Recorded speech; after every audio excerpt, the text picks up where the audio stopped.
Hello guys, welcome to Sonu competition classes. जैसे कि हम भारतीय संविधान के ऊपर चर्चा कर रहे थे और आज का जो हमारा फर्स्ट क्वेश्चन क्या है, ये केंद्र राज्य के प्रशासनिक संबंध भारतीय संविधान के किस अनुच्छेद में वर्णित है।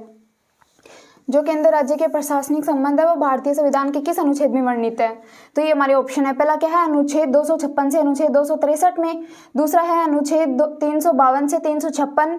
तीसरा है अनुच्छेद 250 से 280 और चौथा क्या है, इनमें से कोई नहीं। तो इसमें हमारा राइट ऑप्शन कौन सा है, ए। अनुच्छेद 256 से अनुच्छेद 263 में केंद्र और राज्यों के प्रशासनिक संबंध पर उल्लेख किया गया है। देखते हैं हमारा नेक्स्ट क्वेश्चन। नेक्स्ट क्वेश्चन क्या है, संविधान के भाग 1 में निम्न में से किसका वर्णन किया गया है। किस भाग में, संविधान के एक भाग में किसका वर्णन किया गया है। तो यह है ऑप्शन संघ और उसके राज्य क्षेत्रों का, दूसरा है नागरिकता का, तीसरा है मूल अधिकार का और चौथा है नीति निर्देशक तत्वों का। तो इसमें हमारा राइट ऑप्शन कौन सा है, ए। संघ और उसके राज्य क्षेत्रों का वर्णन किया गया है अनुच्छेद 1 से 4 तक, भाग 1 में। ये जो नागरिकता है, इसका नागरिकता का उल्लेख भाग 2 में,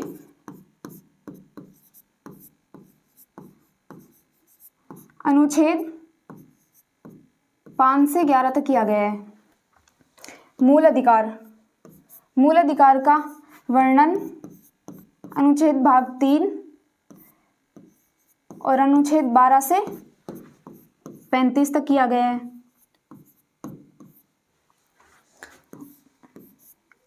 ये जो नीति निर्देशक तत्व है, इसका उल्लेख भाग 4 में, संविधान के भाग 4 में अनुच्छेद 36 से अनुच्छेद 51 तक किया गया है।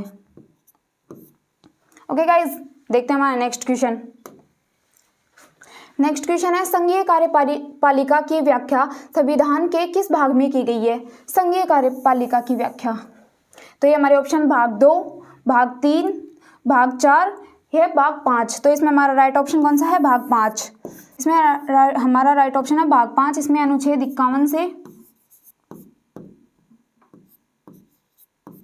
151 तक इसका उल्लेख किया गया है। किसका, संघीय कार्यपालिका का, जिसमें राष्ट्रपति, उपराष्ट्रपति, प्रधानमंत्री और जो संसद, उसके जो भाग है, उसके जो सदन है, लोकसभा और राज्यसभा, उन सबका अनुच्छेद 51 से 151 में भाग 5 में वर्णन किया गया है। देखते हैं हमारा नेक्स्ट क्वेश्चन। नेक्स्ट क्वेश्चन है, भारत में निम्नलिखित में से किसके पास नागरिकता के अधिकार की नियामक शक्ति है। नागरिकता, इसका भाग 2 में मैंने अभी आपको बताया था, उल्लेख है। और इसकी जो नियामक शक्ति है वो किसके पास है। ये हमारे ऑप्शन है। पहला है संघ का मंत्रिमंडल, दूसरा है संसद, तीसरा है उच्चतम न्यायालय और चौथा है विधि आयोग। तो इसमें हमारा राइट ऑप्शन कौन सा है, संसद। जो नागरिकता के अधिकार की जो नियामक शक्ति है वो संसद के पास है। ओके गाइस, देखते हैं हमारा नेक्स्ट क्वेश्चन। नेक्स्ट क्वेश्चन है, भारतीय संविधान के निम्न भागों में से किस एक में न्यायपालिका तथा कार्यपालिका के पार्थक्य का प्रावधान किया गया है। किसका, न्यायपालिका और कार्यपालिका के पार्थक्य का प्रावधान किसमें किया गया है। ये हमारे ऑप्शन, पहला है प्रस्तावना में, दूसरा है मूल अधिकार में, तीसरा है नीति निर्देशक तत्वों में और चौथा है 7वीं अंक तालिका में। तो इसमें हमारा राइट ऑप्शन कौन सा है, नीति निर्देशक तत्वों में। संविधान के नीति निर्देशक तत्वों में न्यायपालिका को कार्यपालिका से पृथक किया गया है और न्यायपालिका को एक स्वतंत्र न्यायपालिका घोषित किया गया है।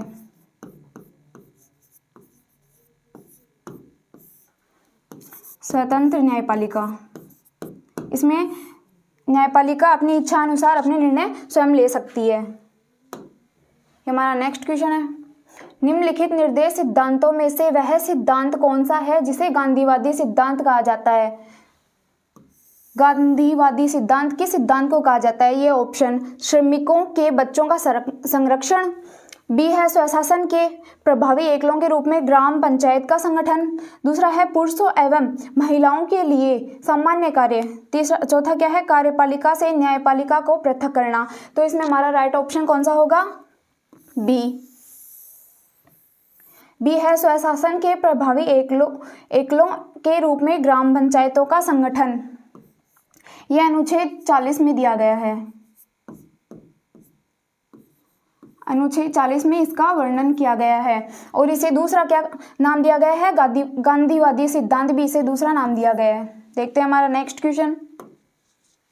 ये हमारा नेक्स्ट क्वेश्चन है, निम्नलिखित में से कौन से भारत के संविधान के 51वें अनुच्छेद में राज्य के नीति निर्देशक तत्वों के रूप में व्यक्त किए गए हैं? जो संविधान का 51वां अनुच्छेद है उसमें किन किन तत्वों को व्यक्त किया गया है? पहला है अंतर्राष्ट्रीय शांति और सुरक्षा की अभिवृद्धि का प्रयास करेगा। दूसरा है राष्ट्रों के बीच न्याय संगत और सम्मानपूर्ण संबंधों को बनाए रखने का प्रयास करेगा। तीसरा है अंतर्राष्ट्रीय विवादों के माध्यम द्वारा निपटारे के लिए प्रोत्साहन देने का प्रयास करेगा। या चौथा क्या है? उपरोक्त कथनों में से कौन सा सही है? तो इसमें हमारा राइट ऑप्शन कौन सा है?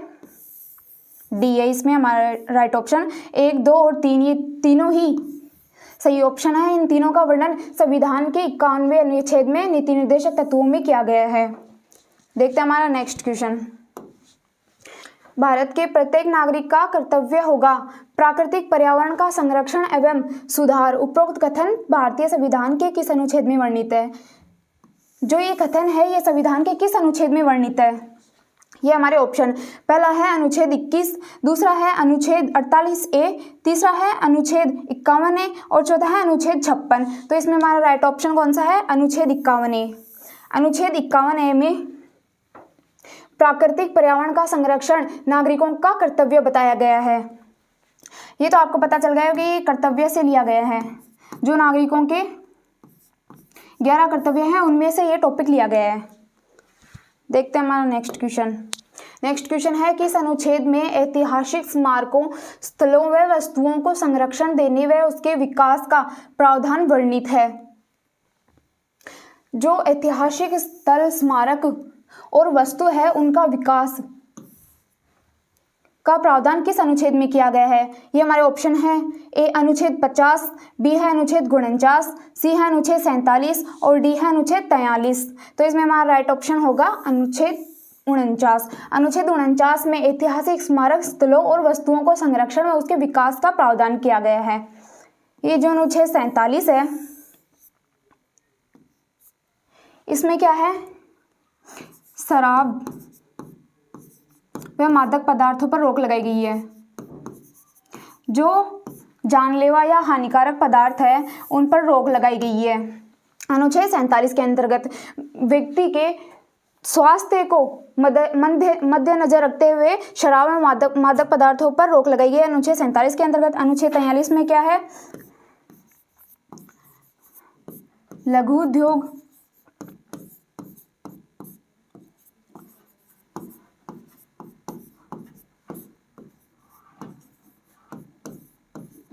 कुटीर उद्योग व सहकारी उद्योगों के अंतर्गत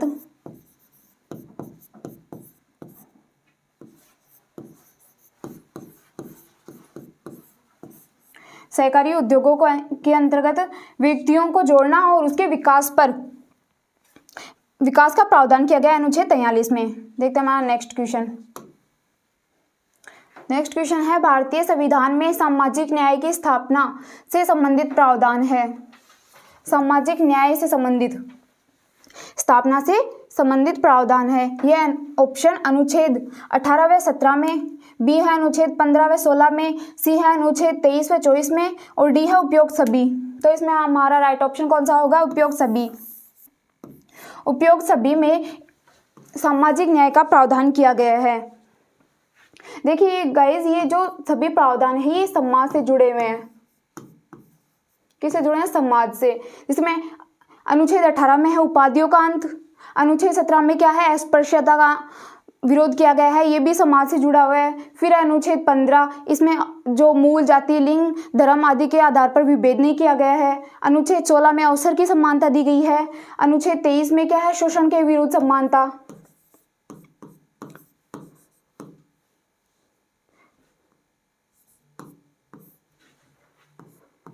शोषण विरुद्ध दिया गया है जो भी समाज से जुड़ा हुआ है। और 24 है बाल श्रम पर रोक।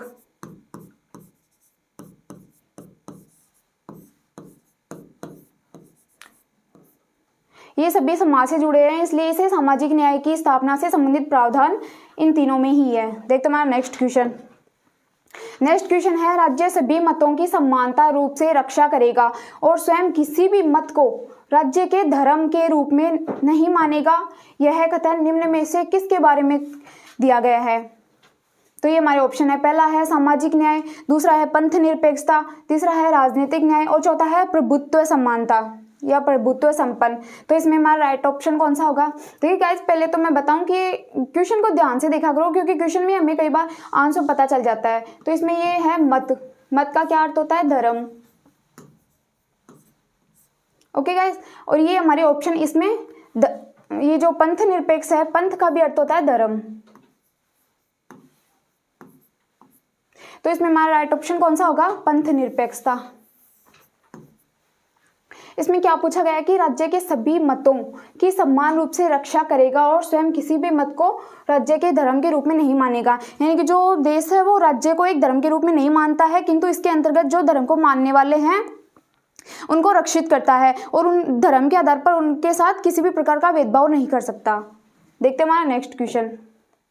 नेक्स्ट क्वेश्चन है, निम्न में से किस मामले के अंतर्गत पहली बार प्रस्तावना को संविधान का भाग माना गया है? किसके अंतर्गत पहली बार प्रस्तावना को संविधान का भाग माना गया है?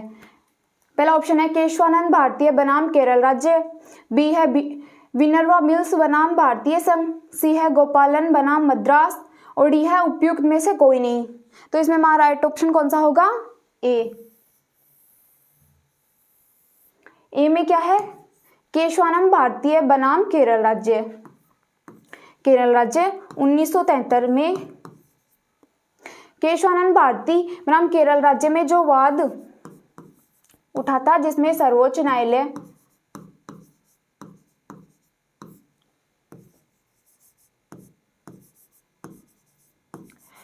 न्यायालय में ये वाद हुआ था, ये घोषित किया गया था कि संसद मौलिक अधिकारों में तो प्रावधान कर सकती है या उसमें संशोधन कर सकती है, किंतु उसके मूल स्वरूप में संशोधन नहीं कर सकती है। ओके गाइज, देखते हैं हमारा नेक्स्ट क्वेश्चन। ये हमारा नेक्स्ट क्वेश्चन है, नगरपालिकाओं का उल्लेख भारतीय संविधान के किस भाग में किया गया है? नगरपालिका है, इसका उल्लेख भारतीय संविधान के किस भाग में किया गया है? ये हमारे ऑप्शन है भाग 9 है, बी है भाग 9 है, सी है भाग 10 और डी है भाग 11। तो इसमें हमारा राइट ऑप्शन कौन सा है? भाग 9 है। भाग 9 में नगरपालिकाओं का उल्लेख किया गया है। नगरपालिका को 12वीं अनुसूची के द्वारा जोड़ा गया।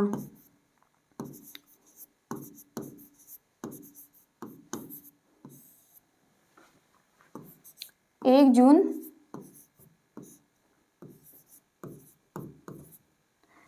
2010 को। और भाग 9 में क्या है? सहकारी समितियों का वर्णन किया गया है। सहकारी समितियों का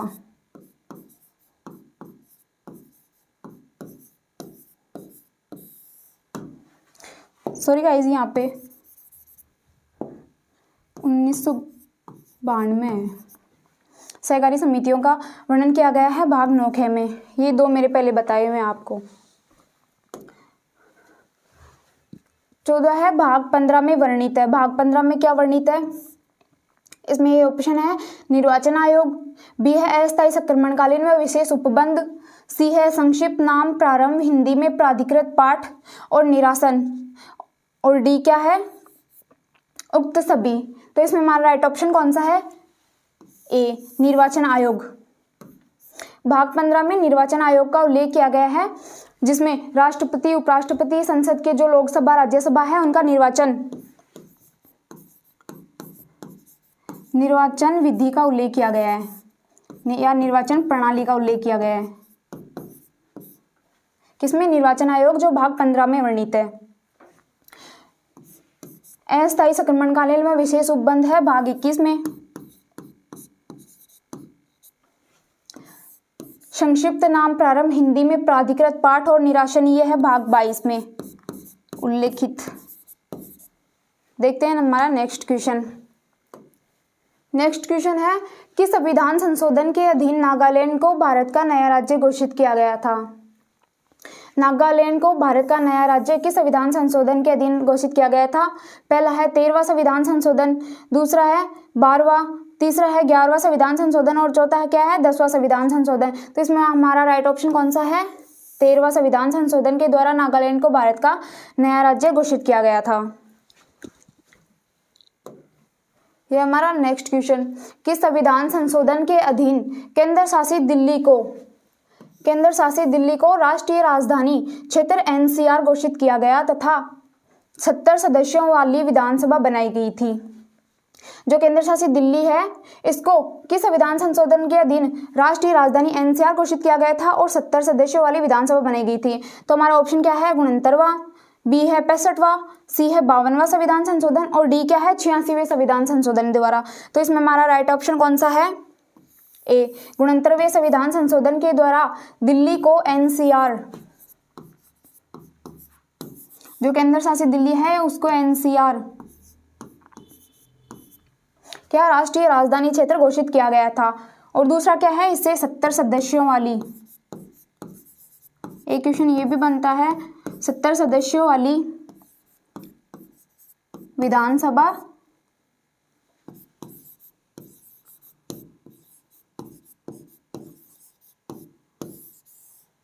भी घोषित किया गया था 69वें संविधान संशोधन के द्वारा दिल्ली को। फिर है 65वां संविधान संशोधन। 65वें संविधान संशोधन के द्वारा अनुसूचित जाति व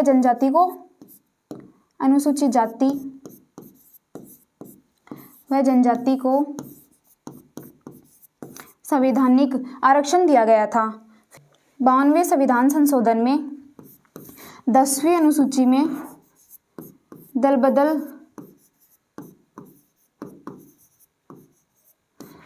विरोधी प्रावधान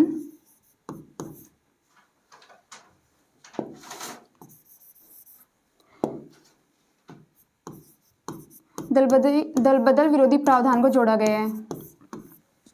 52वें संविधान संशोधन अधिनियम के द्वारा 10वीं अनुसूची में दल बदल विरोधी अधिनियम को जोड़ा गया है। फिर 86वें संविधान संशोधन में 21 क में शिक्षा का प्रावधान दिया गया है। देखते हैं हमारा नेक्स्ट क्वेश्चन है 17, किस संविधान संशोधन के अधीन सामाजिक व आर्थिक रूप से पिछड़े वर्गों के लिए राष्ट्रीय पिछड़ा वर्ग आयोग को संवैधानिक दर्जा दिया गया है।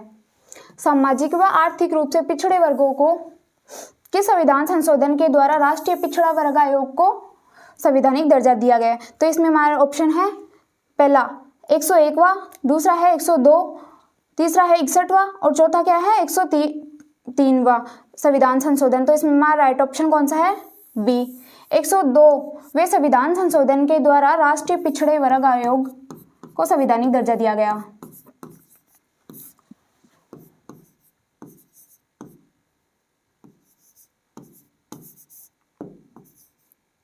राष्ट्रीय पिछड़े वर्ग आयोग को संवैधानिक दर्जा दिया गया है।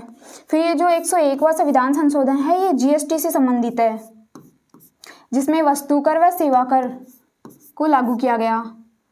वस्तु व सेवा कर को लागू किया गया है 101वें संविधान संशोधन में। फिर 61वां संविधान संशोधन, इसमें मतदाता की आयु, जो वैध मताधिकार है उसकी आयु 21 वर्ष से घटाकर 18 वर्ष कर दी गई है 61वें संविधान संशोधन के द्वारा। और ये जो 103वां संविधान संशोधन है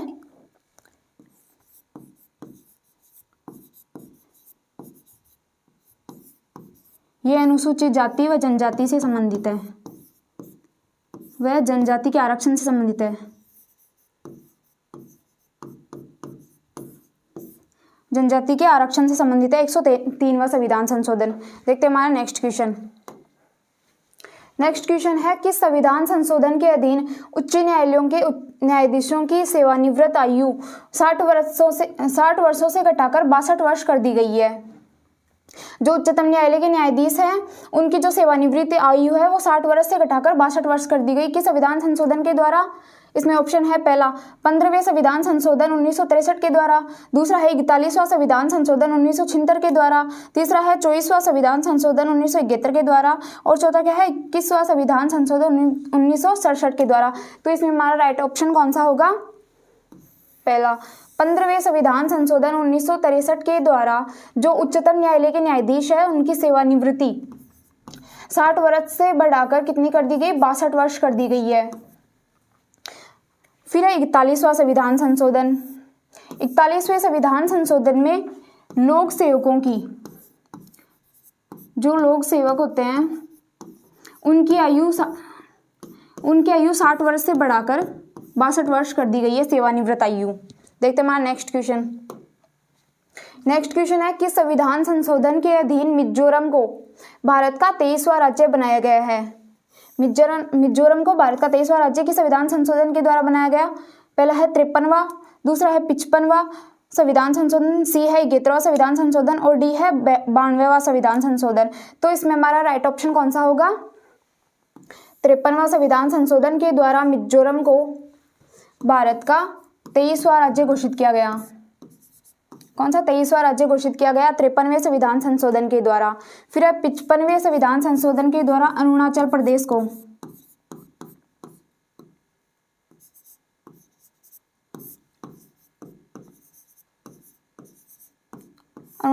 अरुणाचल प्रदेश को 24वां राज्य घोषित किया गया।